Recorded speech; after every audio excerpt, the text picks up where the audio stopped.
లేకపోతే కనుక చంద్రబాబు గారికి కనుక 2-3 డిజిట్ కలిసి వచ్చింది కాబట్టి 23 తీసుకుంటాం, లేదంటే కనుక వీళ్ళు పావలాన్ని విమర్శిస్తున్నట్టుగా 25 తీసుకుంటాం అంటే ఎట్లా ఉంటుంది? వీళ్ళు రేపు పొద్దున అదే తీసుకున్నాడు పావలా, ఆ మాట కోసం 26 తీసుకున్నావు 24 తీసుకుని అంటే ఏం బాగుంటది? ఒకటి తెలుగుదేశం ఆస్పెక్ట్ లో చూస్తే గనక ఏమంటున్నాం, తెలుగుదేశం ఈయనకి అంత సీన్ లేదనేది వాళ్ళు నమ్ముతున్నారు. 50 సీట్లో పోటీ చేయించగలిగిన అభ్యర్థులు లేరని వాళ్ళు నమ్ముతున్నారు. నువ్వు ఆ నమ్మకాన్ని ఓకే చేస్తున్నావు కదా.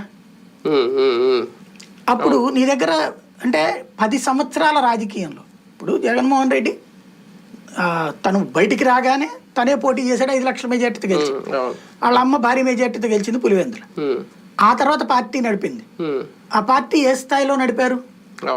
18లో 15 గెలిచారు, ఇది తర్వాత జరిగినటువంటి ఉప ఎన్నికలు. ఆ తర్వాత చూసుకుంటే ఏకంగా ప్రతిపక్ష నాయకుడు అయ్యాడు, ఇప్పుడు అధికార పక్ష నాయకుడు అయ్యాడు. అంటే 10 సంవత్సరాల వైఎస్ఆర్ ప్రస్థానంలో ఇట్లాగుంటే నువ్వేమంటావు? జగన్ కంటే నాకు ఆదరణ ఎక్కువ అంటావు, నేను రోడ్డు మీదకి వెళ్తే జనం ఎగబడతారంటావు, అద్భుతమైన వ్యూహకర్తనంటావు, వ్యూహం నాకు తెలుసు అంటావు, అట్లాగే ప్రణాళికలు రచించడంలో ఎవరికి ఎట్లాగ నేర్పాలో నాకు తెలుసు అంటావు. ఫైనల్గా 25 తీసుకుంటే అది ప్రణాళిక ఉన్నట్ట, ఎదుగుదల ఉన్నట్ట? కాకపోతే ఒక ఆస్పెక్ట్లో ఏం ఫీల్ అవ్వాలంటే ఆయన వ్యూహం ఏంటంటే ముందు తన అసెంబ్లీలోకి అడుగు పెట్టడం,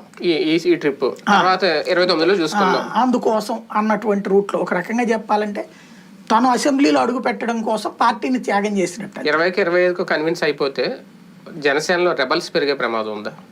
పెద్దగా ఎవరున్నారని రెబల్స్, బలమైన నాయకులు ఎవరున్నారని.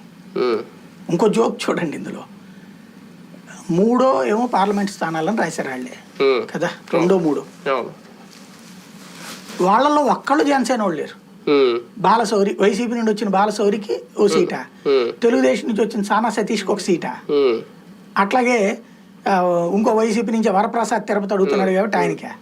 అప్పుడు ఇంకేం లెక్క ఉంది వీళ్ళకి ప్రాక్టికల్ గా? అంటే ఎంపీ సెట్ లో జనసేన వాళ్ళు ఎవరు పోటీ చేయట్లా, బయట నుంచి వచ్చిన వాళ్ళు, సొంత వాళ్ళు ఎవరు లేరు. ఎమ్మెల్యేలో కూడా ఇప్పుడు ఆల్రెడీ